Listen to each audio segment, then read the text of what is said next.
Hola, yo soy Guille y esto es Ciencias en tu bolsillo.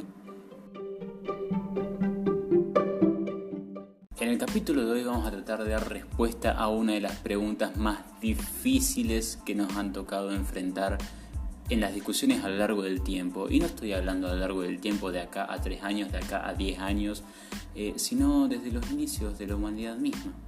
Estoy hablando de qué pregunta, Guille. Estoy hablando de ¿qué fue primero? ¿El huevo o la gallina? Si te lo pones a pensar, es una pregunta tramposa, es una pregunta difícil. ¿Por qué? Pensalo como una ecuación. No, ecuación no. Pensalo como si fuese una balanza. Las dos partes que componen nuestra balanza, de un lado ponemos el huevo, del otro lado ponemos la gallina. Vos te preguntás qué fue primero. Y la verdad es que sin huevo no hay gallina, sin gallina no hay huevo. Es una pregunta que te deja en un callejón sin salidas. Y bueno, y hasta acá es el podcast de hoy. Espero que les haya gustado y nos vemos en el siguiente. No, es una broma. Vamos a intentar ir un poquito más allá. Vamos a intentar buscarle una respuesta. Y para eso, de hecho, déjame contarte que esta misma pregunta de qué fue primero, el huevo o la gallina, fue abordada también por la microbiología. La microbiología es la ciencia que se encarga de estudiar esas cosas que son muy pequeñitas, pero que tienen vida. O sea, vos necesitas, para poder verlas, necesitas mínimamente un microscopio. Y sin embargo, aunque te cueste creerlo, por lo chiquito que son elementos que tienen vida. Entonces, esta ciencia se encargó de buscarle una respuesta a esta pregunta. Pero vos me vas a decir en este momento, Guille, escúchame, estamos hablando del huevo y de la gallina, son cosas que puedo ver a simple vista. ¿Por qué la microbiología se estaría encargando de esto en este momento? ¿Hay algo que no cuadra o no? Y yo te voy a decir, sí, la verdad es que tenés razón. La microbiología abordó esta misma pregunta, pero utilizando, digamos, unos equivalentes. En lugar de usar el huevo, utilizaron las proteínas. Y en lugar de utilizar la gallina, utilizaron el ADN. Entonces la microbiología se centró en preguntarse ¿qué fue primero? ¿Las proteínas o el ADN? Y ahora te voy a explicar por qué eligieron estas particulares biomoléculas. Resulta que las dos son importantísimas para que cualquier cosa tenga vida. Seas vos, sea tu perro, sea tu pescadito que tenés en la pecera, sea tu gato, lo que sea. Son necesarias pero terriblemente. ¿Por qué? Porque el ADN es la molécula que tiene adentro de sí misma toda la información que necesita la célula para que pueda funcionar y básicamente para que pueda existir. O sea, sin el ADN, básicamente no tenemos célula. Hasta ahí vamos claros, ¿no? Parece dramático, pero es así. El ADN tiene toda la información. Por otro lado, ¿qué pasa? Las proteínas no es que tengan menor importancia, para nada. Las proteínas básicamente lo que hacen es que toda esta información que contiene adentro el ADN pueda expresarse, es decir, que tenga validez. Vamos a tratar de verlo con un ejemplo que sea un poquito más claro. Imagínate una comida muy rica. Yo me voy a imaginar unos fideos con salsa boloñesa. No sé, vos imaginate lo que vos quieras. Yo me imagino esto. Ahora te cuento lo siguiente. Qué ricos que son los fideos con salsa boloñesa. Pero bueno, basta, volvamos. El ADN es la receta para poder crear esta comida. Estos fideos con salsa boloñesa. El ADN es esa hoja de papel. Nosotros no sabemos cómo se hacen los fideos con salsa boloñesa. Esta es otra realidad. No sé si vos sabés en este momento o no cómo se hacen los fideos con salsa boloñesa. No importa. Pero en esta realidad en la que estamos hablando ahora, sí o sí necesitas esa hojita de papel para poder saber cómo se hacen los fideos con salsa boloñesa. Sin embargo, déjame contarte lo siguiente. Por más que vos tengas la receta, no puedes hacer nada solamente con la receta. ¿Por qué? Porque una receta, al fin y al cabo, ¿qué es? Es una hoja de papel. Una hoja de papel que a lo sumo tiene una foto muy apetecible, pero la verdad es que no te recomiendo para nada que te comas un pedazo de papel o que lamieras una pantalla donde ves una foto de unos fideos con salsa boloñesa, porque no van a tener ese gusto. Por otro lado, las proteínas serían ese maravilloso plato de fideos con salsa boloñesa, insisto, con salsa boloñesa, ya materializado enfrente tuyo, sobre la mesa, donde vos podés sentir ese olor que tiene la salsa boloñesa, que es riquísimo, riquísimo, tengo hambre. Pero solamente es eso, es solamente un plato con salsa boloñesa. Está bien, lo puedes comer, pero ¿y después qué pasa? Vos no tenés la receta, solamente tenés un plato. No podés crearte otro, no podés hacer otro, porque no tenés la información para poder hacer otro. Y asimismo, aquella persona que tiene solamente el ADN, que sería la receta para estos fideos, con una hoja de papel solamente, no hace nada, no puede comerse una hoja de papel. Y la persona que tiene el plato de fideos lo come y ya está, se terminó. Cada uno sin el otro no existe en sí mismo. El ADN sin las proteínas no existe y las proteínas sin el ADN no existe. Esto es debido a que el ADN es útil porque logra expresarse en forma de proteína. ¿A qué me refiero con expresarse? A que logra convertirse en esos fideos con salsa boloñesa, logra convertirse en proteínas, en algo que realmente es útil, porque si no, algo de información, un pedazo de papel, no es útil realmente.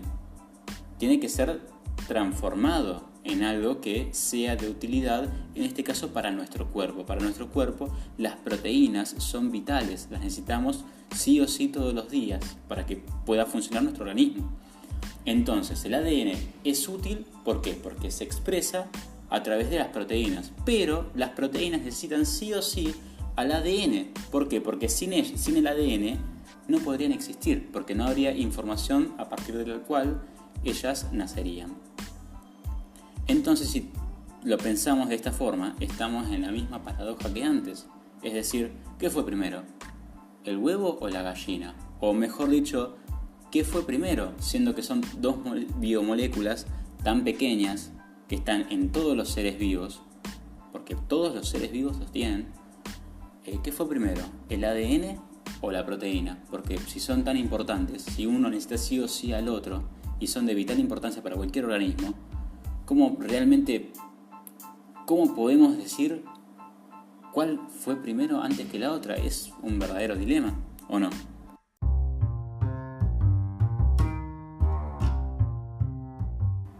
Pero calma, no desesperes. Resulta que hace no tanto tiempo, en 1981, el señor estadounidense Thomas Sech, que si lo buscan tiene una cara muy simpática, no sé, por lo menos de cara parece muy bueno. Que por cuestiones de practicidad y porque me cayó bien lo vamos a llamar Tomasito. El señor descubrió que aparte de las dos biomoléculas de las cuales venimos hablando hace un montonazo, el ADN y las proteínas, las repasamos por las dudas, había una tercera. Esta tercera es el ARN. Ahora bien, esto no es ninguna novedad. ¿Por qué? Porque el ARN ya lo conocemos desde el 1800. ARN es una sigla, significa ácido ribonucleico. Bueno, lo conocemos hace un montón el ARN, pero ¿qué pasa? Tomasito descubre un tipo específico de ARN. ¿Sabes cómo se llama? ARN catalítico. Y él le pone el nombre de ribosima. Ahora, ¿por qué catalítico? Porque resulta que este tipo de ARN no solamente puede almacenar la información, sino que puede catalizarla. Es decir, que puede expresarla. Entonces, si redondeamos y repasamos toda esta información, resulta que Tomasito descubrió lo que estábamos buscando hace tanto tiempo. No fue ni el ADN, ni fue la proteína, sino que fue el ARN y particularmente fue la ribosima. ¿Por qué? Porque la ribosima puede almacenar información, puede cortar partes de su misma secuencia, porque te cuento que el ARN es como una cadena y así como tiene eslabones, hay partes que son de interés, es decir, que son importantes, y hay partes que no para determinado proceso. Entonces, para poder expresar esa información y que le sea útil, tiene que a veces cortarla. Y así como tiene que cortar, tiene que empalmar, tiene que conectar los eslabones que a nuestro ARN le interesa. No solamente esto, sino que también tiene que replicarlas. Y todo eso, la ribosima lo puede hacer. La ribosima, entonces, almacena información, corta partes de su secuencia, conecta partes de su secuencia y también las replica. Hace todo la ribosima. Y nosotros nos estamos preocupando por el ADN y las proteínas. Vos podés creer, qué locura. Y si lo vemos todo desde una perspectiva más histórica, es decir, ¿cuándo surgieron las ribosimas? Mira, las ribosimas surgieron entre 3.500 y 4.000 millones de años. Vos, para que te hagas una idea, el planeta Tierra, nuestro planeta donde vos estás sentado ahora en este momento escuchando este fantástico podcast narrado por mí, tiene 4.500 millones de años de edad. No hay nada de diferencia.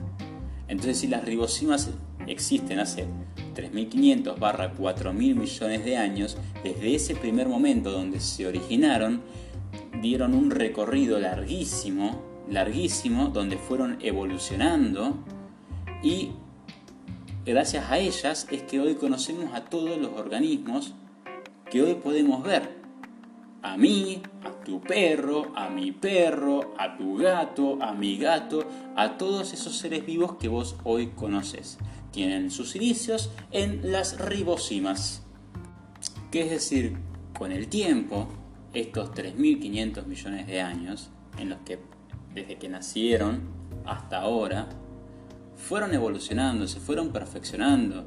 Estamos hablando de una biomolécula que, si bien prácticamente le debemos la vida, es muy rudimentaria, a diferencia de las que conocemos como el ADN y las proteínas. Lo que se entiende, aún desde un punto de vista evolutivo, es de que a medida que fue pasando el tiempo, estos 3.500 millones de años, fue mutando, y en un momento esa ribosima se convirtió en ADN. Como ventaja, el ADN es muchísimo más estable, por lo cual la información que tiene que conservar se conserva de una mejor manera y se guarda mejor. Y por otro lado, las proteínas se enfocan específicamente en su función catalítica, en poder expresar la información que se conserva en el ADN. Como en un momento existieron estas dos biomoléculas nuevas, el ADN y las proteínas, el ARN se dedicó exclusivamente a ser de intermediario entre las proteínas y el ADN. No quita que hoy en día existen todavía ribosimas en ciertos organismos, pero lo más usual que podemos ver en los organismos que nosotros conocemos, los organismos pluricelulares, organismos grandes, seres vivos que nosotros vemos, los animales, los vegetales, las plantas, nos vamos a encontrar en su mayoría con el ADN y las proteínas, y un ARN que solamente almacena información de manera temporal.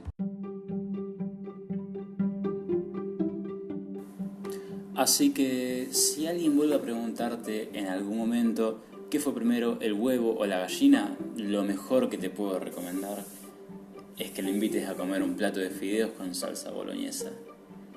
Así que eso fue todo por hoy. Ojalá te haya gustado, te haya entretenido, y sobre todo, de todas las cosas que dije, que algo hayas aprendido. Si en algún momento te interesa que aborde algún tema en específico, que responda alguna pregunta en puntual, cualquier duda que tengas, puedes escribírmela a través de mis redes sociales. Y bueno, eso fue todo por hoy. Esto es Ciencias en tu Bolsillo, y nos vemos en la próxima. Hasta luego.